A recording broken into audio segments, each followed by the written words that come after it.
Muy buenos días, que Dios les bendiga. Hoy día vamos a seguir con la palabra, ¿cierto? Con este pilar que es la palabra del Señor. Nuestro pastor hace unos domingos atrás nos habló de la ley, hablando del Antiguo Testamento, por supuesto. La semana pasada estuvo Joaquín hablando de los salmos. Y por supuesto que hay muchas cosas más, pero es tan amplio todo esto. Hoy día el Señor me ha dado la oportunidad de hablar de los libros históricos.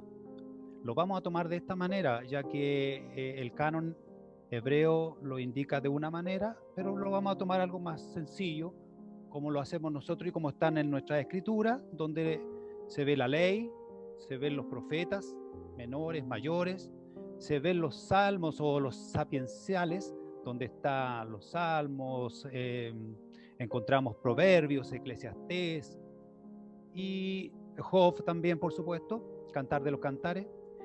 Y ahora nos correspondería ver los libros históricos, de donde vamos a ver desde Josué hasta Nehemías o hasta Esther, digamos, en cierta forma. Así que yo les invito, por favor, a que abran las escrituras. Vamos a leer el libro de los Hebreos, donde en el capítulo 11, del verso 30, hace alusión a la historia del pueblo de Israel.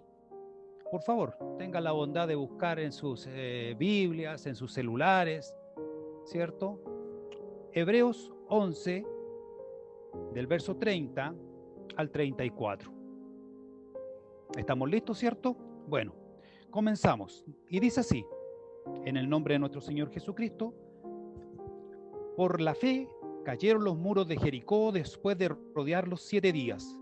Por la fe, Rahab la ramera no pereció juntamente con los desobedientes, habiendo recibido a los espías en paz.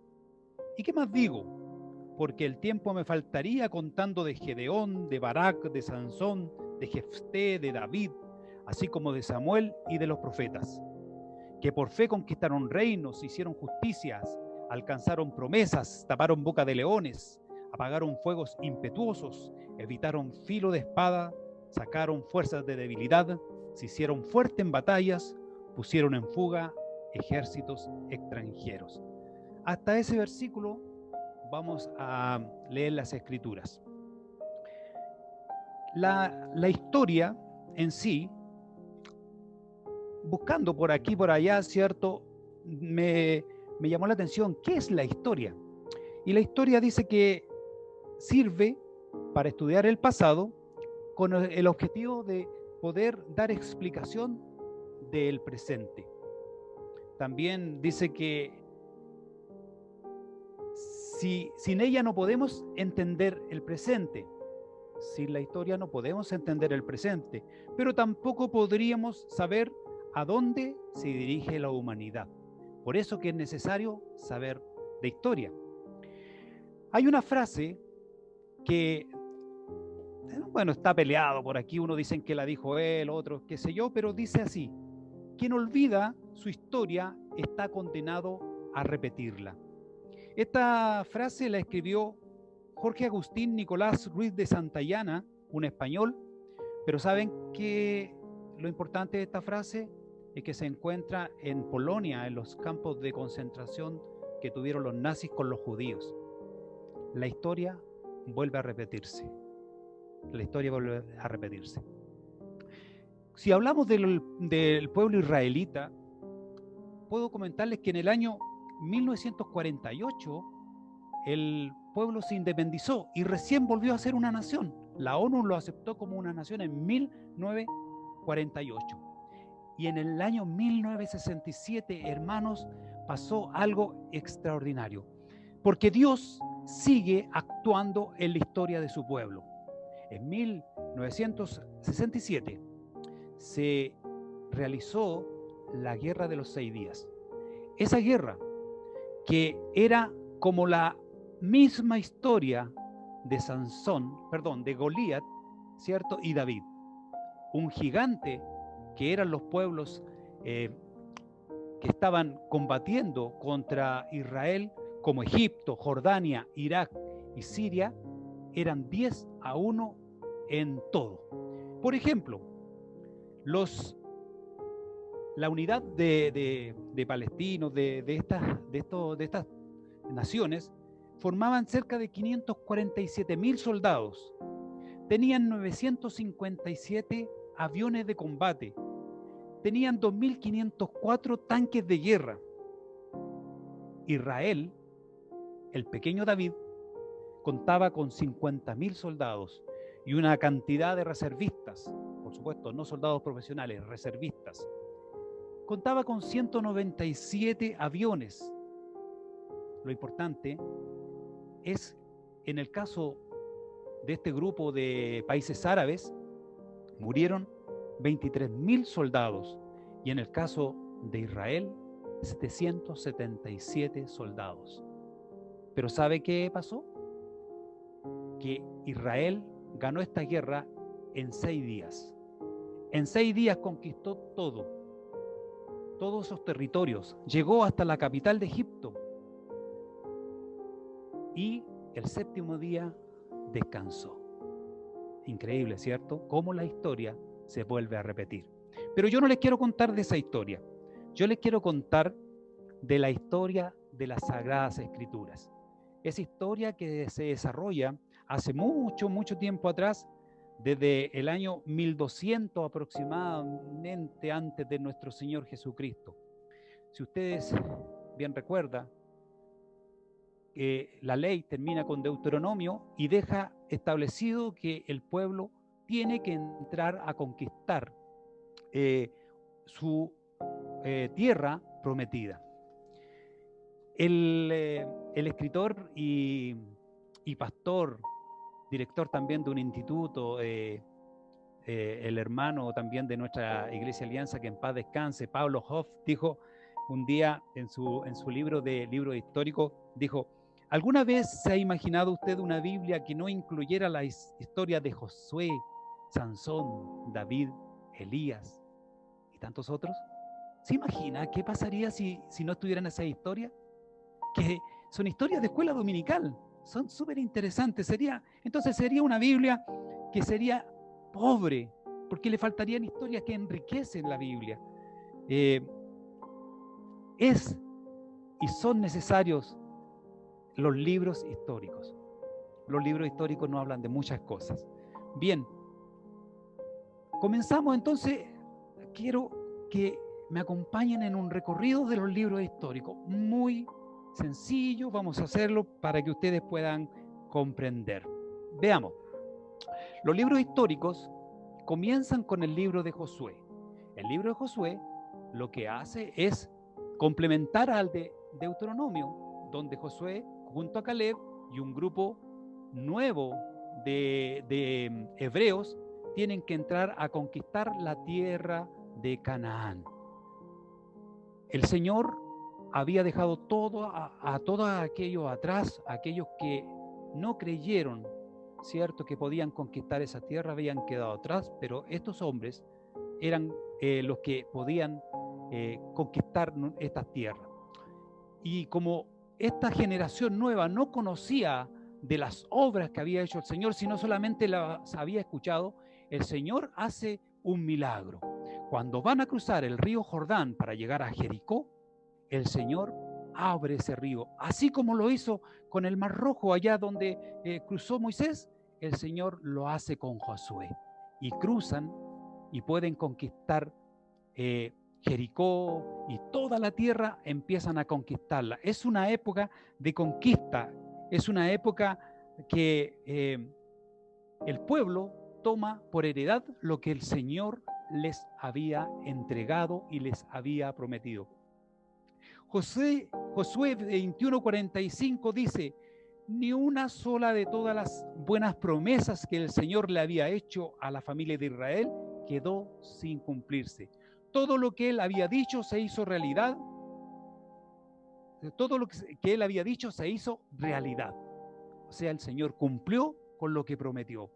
Pero hay un texto que son de estos textos que nosotros muchas veces los decimos, que son extraordinarios, son bonitos, ¿cierto? Cuando dice, Josué le habla al pueblo, porque el pueblo estaba ahí tambaleando muchas veces con la idolatría y le dice: pero si te niegas a servir al Señor, elige hoy mismo a quién servirás. ¿Acaso optarás por los dioses que tus antepasados sirvieron del otro lado del Éufrates? ¿O preferirás a los dioses de los amorreos, en cuya tierra ahora vives? Pero en cuanto a mí y mi familia, nosotros serviremos a Jehová. ¿Cuántas veces hemos dicho eso, cierto? Ojalá que sea así, que nosotros y nuestra familia sirvamos a nuestro Dios. Luego, hay un paso de una de las cosas que pasó con Josué es que se fueron conquistando la tierra prometida. El detalle fue de que en los pueblos que quedaban ahí, a los que derrotaron, fueron dejando gente de esos pueblos, y cuando queda alguien que tiene un vicio o tiene algo, puede contaminar a los demás. Y esto es lo que pasó, la idolatría. Quedó la idolatría. Y es por eso que entramos al libro de los jueces y ya muere Josué, y en el libro de los jueces lo que hace el Señor es levantar libertadores, hombres que podían libertar en ciertas partes, y podemos indicar a Sansón, podemos indicar a Gedeón, a Barak y Otoniel, y también a una mujer que es Débora, ¿cierto? El Señor, ¿qué es lo que hace en este espacio de tiempo? Que son muchos años, y si esto es largo, de cómo el pueblo empieza a decaer, empieza a ingresar la inmoralidad, la ignorancia espiritual, el caos social se apodera de ellos. ¿Saben por qué? Porque se empieza a repetir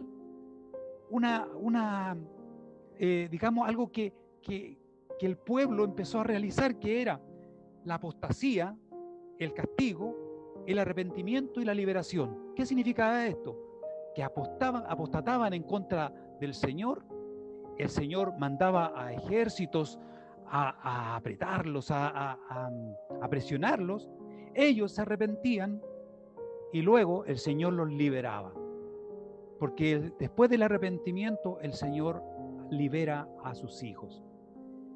Pero ya terminando el libro de los jueces, termina con un versículo clave. Jueces 21-25 dice: en esos días Israel no tenía rey. Cada uno hacía lo que le parecía correcto según su propio criterio. Como no había rey, cada uno hacía lo que quería. Hacía todo este periodo, ¿cierto?, que hablamos de apostasía, hasta la liberación, y pasaban un tiempo y volvían a hacer lo mismo. Así fue el pueblo, se llenó. ¿Se imagina usted de que el mismo Gedeón, su padre, siendo hebreo, tenía un lugar de culto a otros dioses? Eso es lo que estaba pasando en ese tiempo. Bueno, luego de terminar este libro, hay una transición hermosa. Es el libro de Ruth. De esta mujer, ¿cierto?, que moabita, que muere su esposo, que era del pueblo hebreo, muere el esposo y se queda con su suegra. El texto más hermoso o clave, digamos, del libro de Ruth es Ruth 1:16, que dice: pero Ruth respondió: no me pidas que te deje y regrese a mi pueblo. A donde tú vayas, yo iré.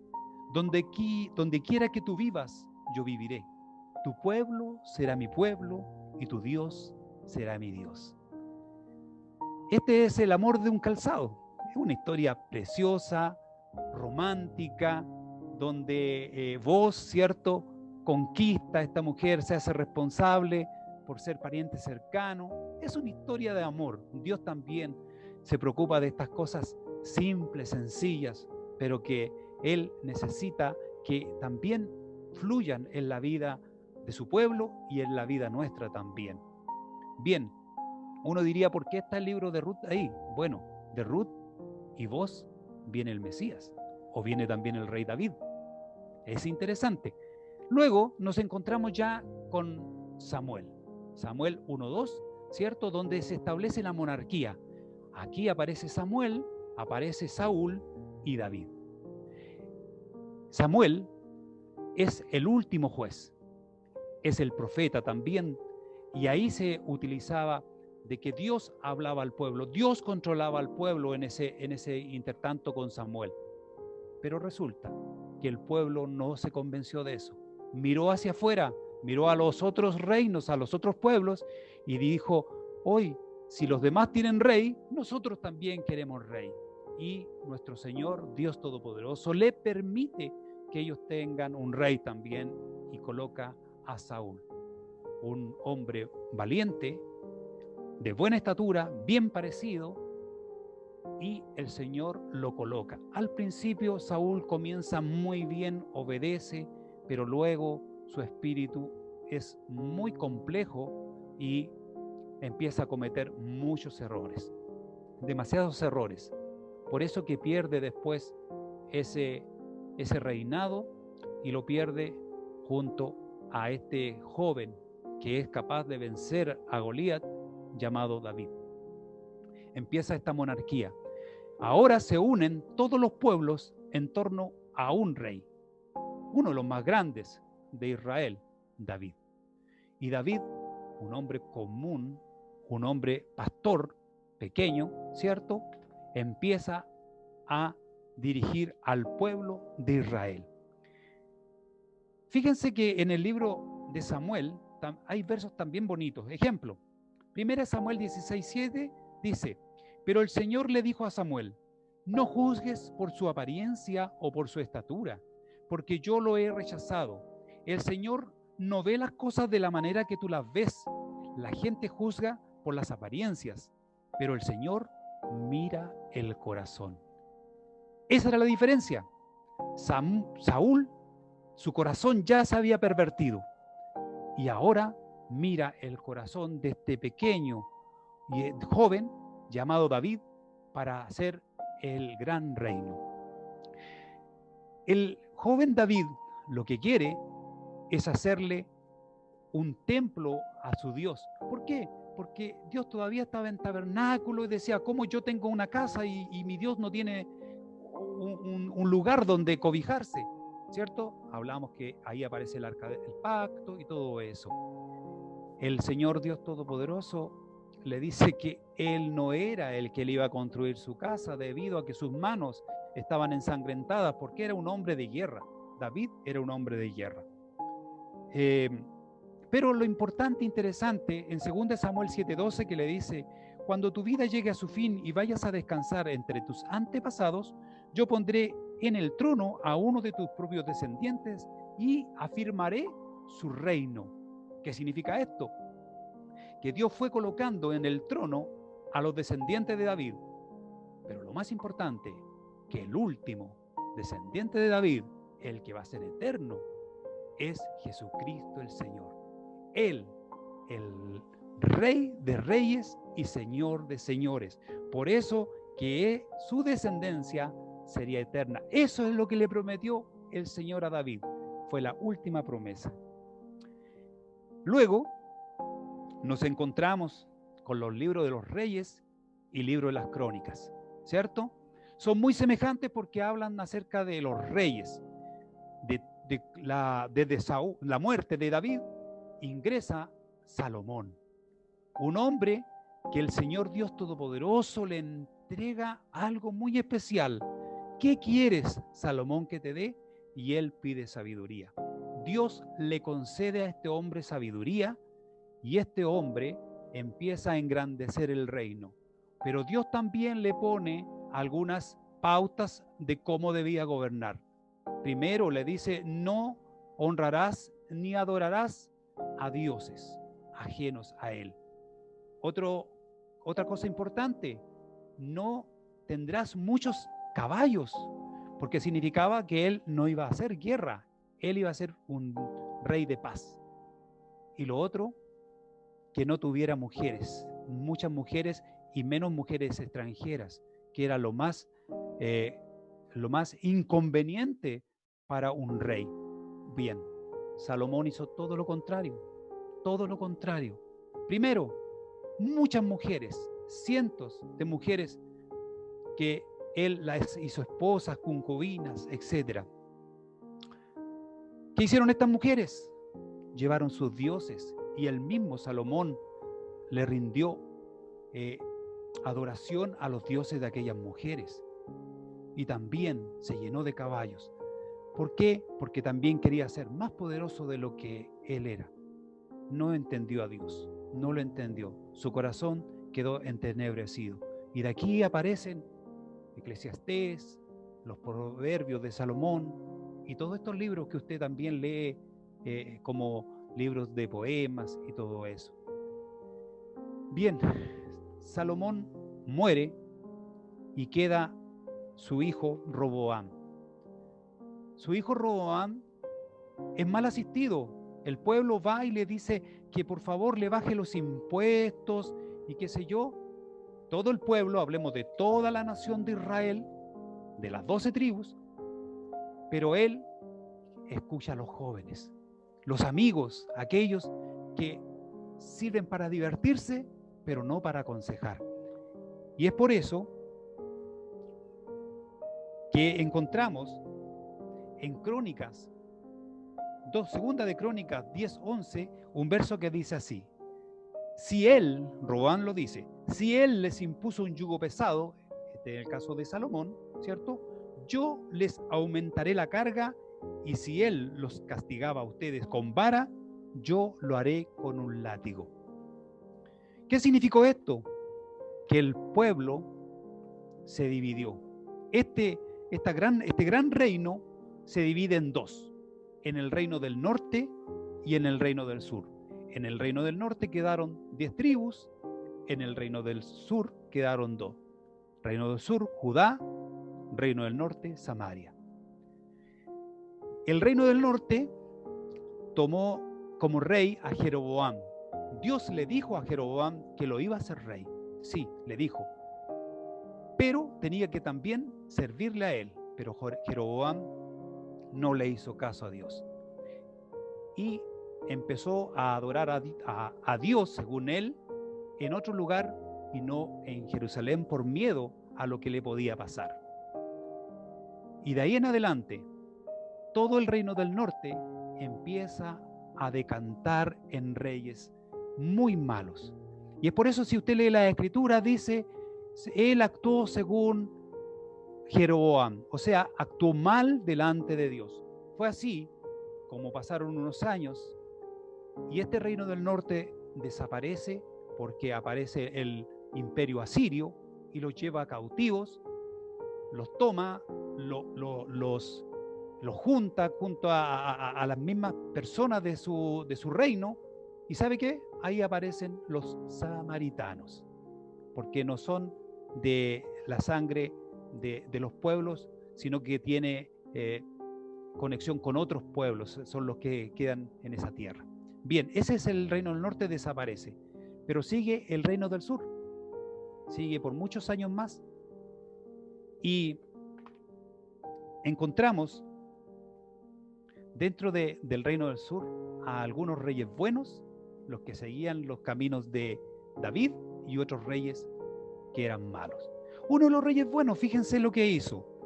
En el libro de los reyes, Segunda de Reyes 23-24 dice: además, Josías expulsó a los adivinos y a los hechiceros y eliminó toda clase de ídolos y el resto de las cosas detestables que se veía en el país de Judá y en Jerusalén. Y lo hizo así para cumplir las instrucciones de la ley escritas en el libro que el sacerdote Hilquías encontró en el templo del Señor. Aquí este joven, ¿cierto?, con el sacerdote encuentran la palabra de Dios y hay un gran avivamiento, pero no duraría mucho. Luego, en el tiempo, ¿cierto?, lo vamos a ver en las imágenes, el pueblo babilonio o el imperio babilonio viene, destruye Jerusalén y se lleva cautivos a aquellos príncipes y solamente deja a aquellos que están enfermos y ancianos para que trabajen la tierra. Todo lo que eran jóvenes los llevó cautivos a sus tierras. Y esto lo dijeron los profetas. aquí durante todo este tiempo empiezan a aparecer profetas, tanto para el reino del norte como para el reino del sur. Y estos profetas dicen que irán a ser cautivos por este pueblo. Lo dijo Isaías 150 años antes. Y luego, la gran promesa, o la gran profecía de Jeremías es que volverían 70 años después. ¿Qué pasa? Y nos vamos al libro de Esdras. El libro de Esdras es la repatriación de los judíos a su tierra. Dice en el 1:1, Ciro permite el regreso de los desterrados. En el primer año de Ciro, el rey de Persia, el Señor cumplió la profecía que había dado por medio de Jeremías. ¿Se recuerda? Movió el corazón de Ciro a poner por escrito el siguiente edicto y enviarlo a todo el reino, que todos aquellos que quisieran podían volver a su tierra.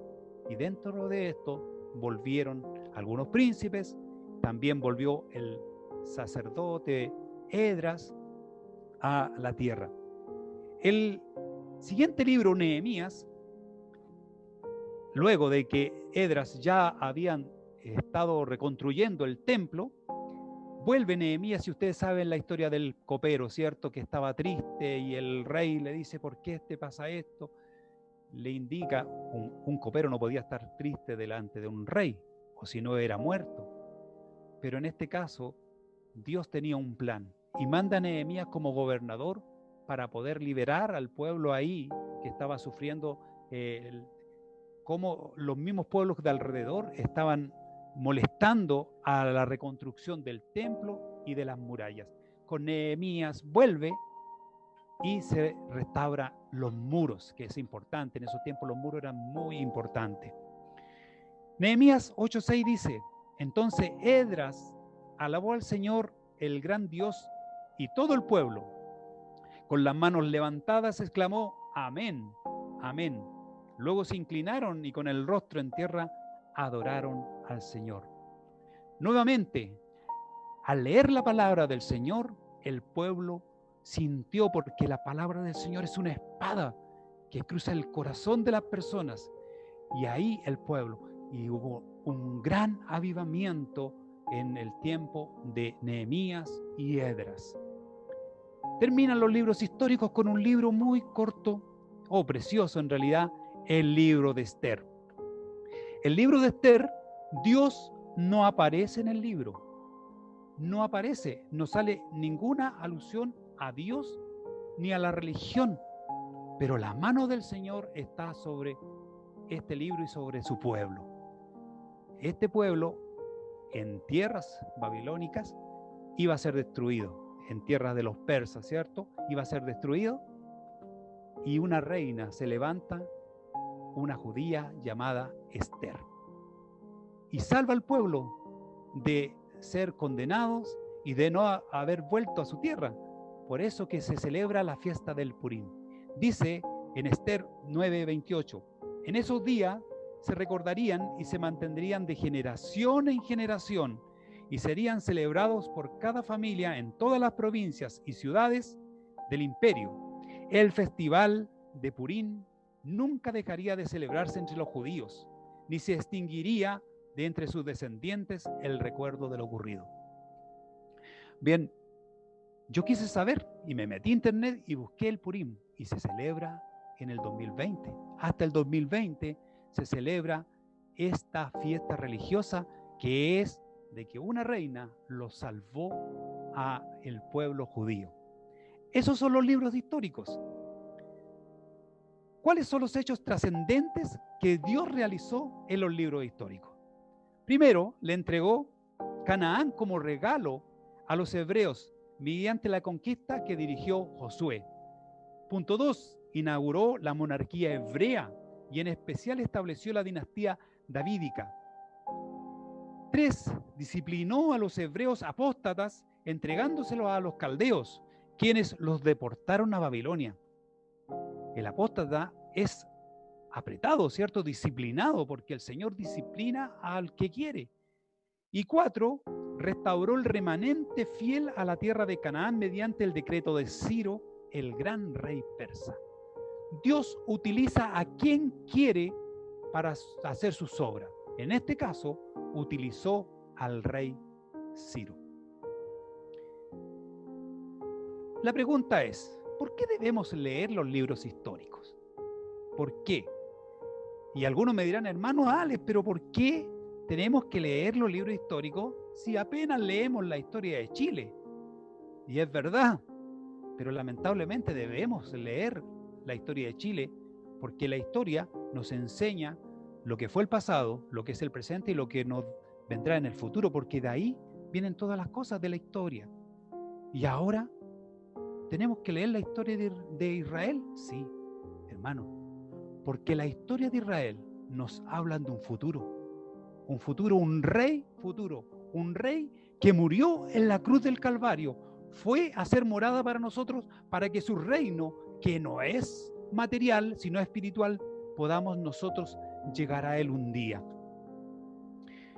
Si nosotros no tuviéramos los libros históricos, la Biblia sería incomprensible, porque es tan perfecto de que termina Deuteronomio y continúa con los libros históricos, qué sé yo, y llega en toda la historia con los salmos y los libros proféticos.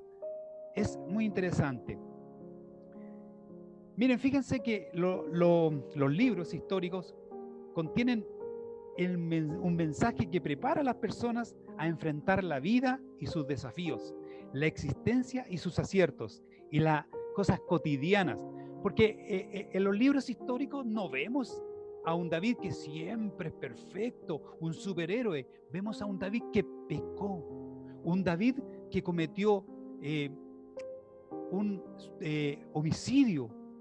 ¿Se recuerda usted de la historia con Betsabé? ¿Se recuerda que manda a matar al esposo porque la había dejado embarazada? Pero también vemos como el Señor disciplina a David. ¿Y qué hace? El primer hijo muere. David llora, pero el segundo es Salomón. Pero de ahí vendría también la dinastía de David.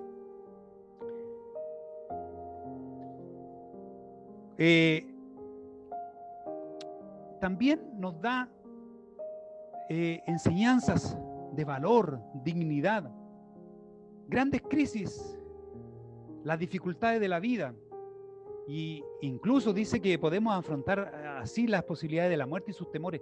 Estas cosas sucedieron en esos tiempos y nosotros los vemos. ¿Saben, estimados hermanos?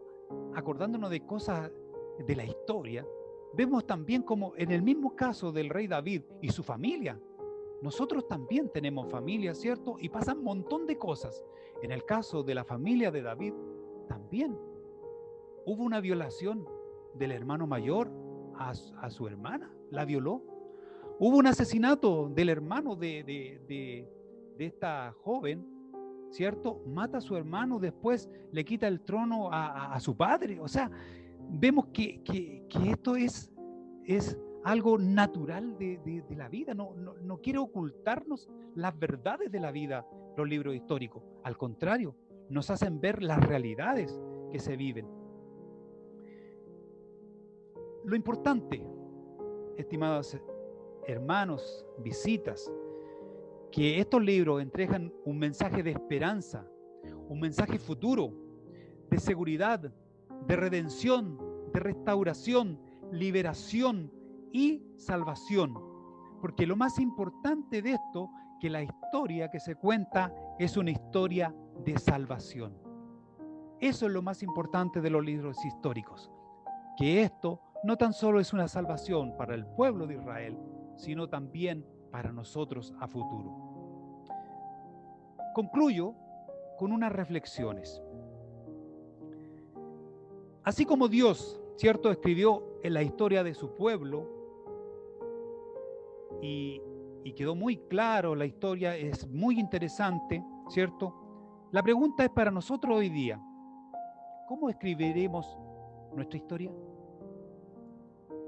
Dios escribe la historia de los pueblos, pero también tenemos que estar conscientes que escribe nuestra propia historia. Y nuestra historia, nosotros tenemos que ver cómo la escribimos. ¿La escribimos como Josué, que conquistamos y que podemos ser obedientes y yo y mi casa serviremos a Jehová? ¿O la haremos nuestra historia como le hicieron los jueces, que era de desobediencia, idolatría, hicieron lo que quisieron según lo que ellos parecían? ¿Cómo hacemos nuestra historia? Estimados hermanos, cada uno de nosotros forma una historia.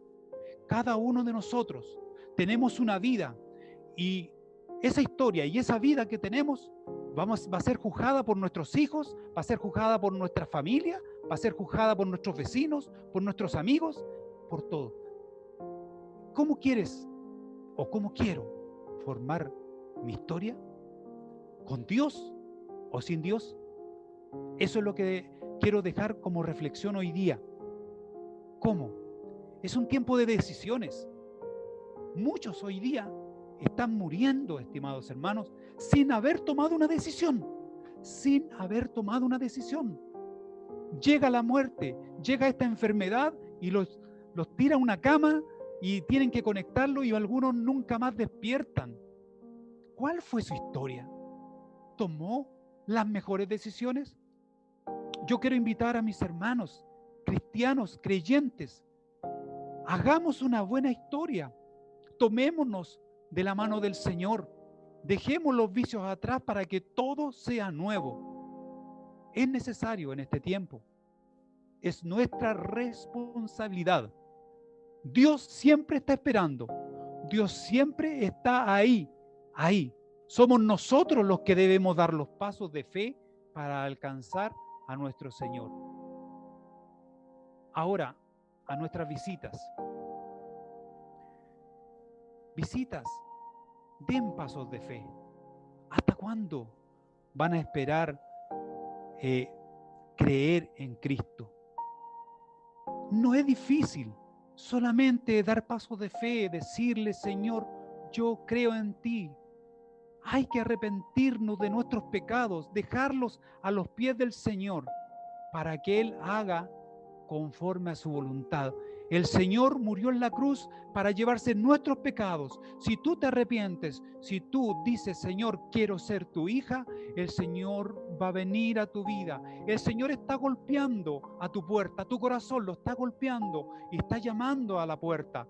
Es hora, estimada visita, que abras tu corazón, escuches la voz de Dios, escuches y sientas sus manos de amor que te van a sostener, porque Dios quiere eso contigo.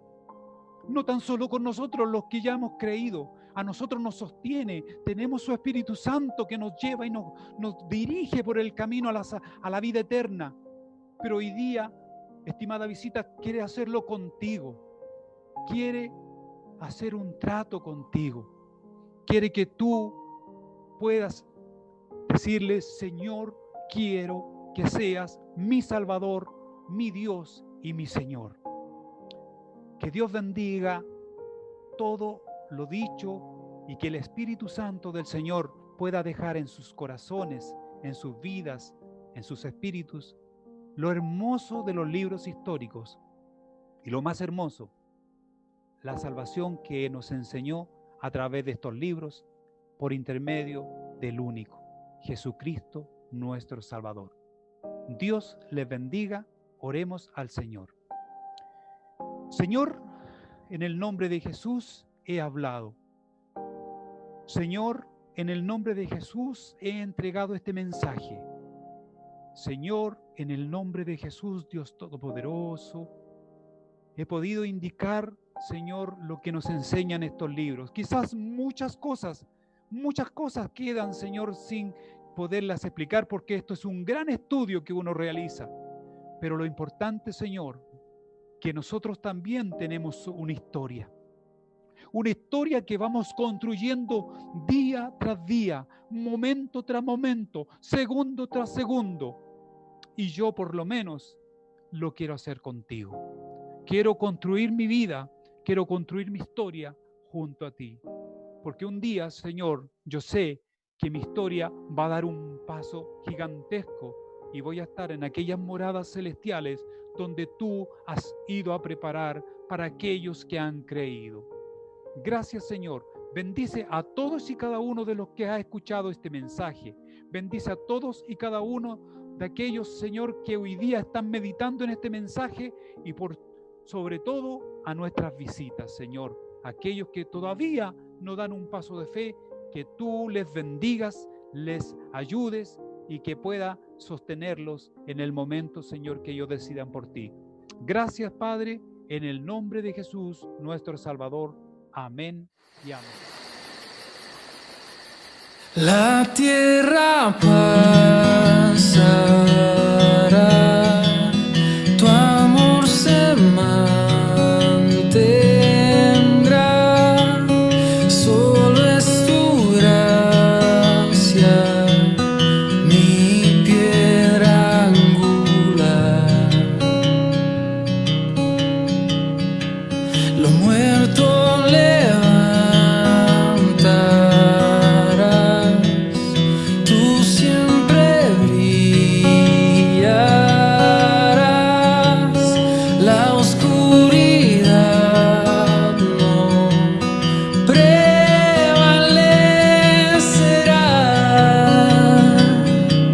Por lo que tú has hecho en amor, respondemos a ti, cantamos Dios, Cristo te amamos,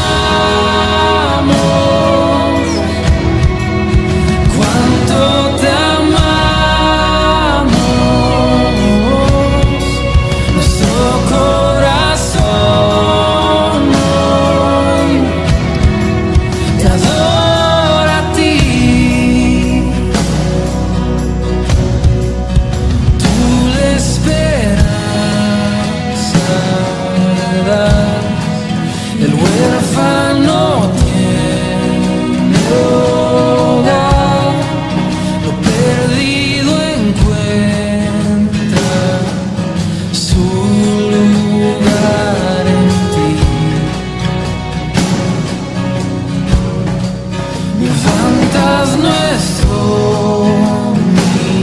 mirar, al débil fuerza le das, a los huesos secos das vida en ti, Jesús. Por lo que tú has hecho en amor, respondemos a ti, cantamos Dios, Cristo te amamos, cuánto te amamos, nuestro corazón hoy te adora a ti. Cristo te amamos, cuánto te amamos, nuestro corazón hoy te adora a ti, te adora a ti, te adora a ti, te adora a ti.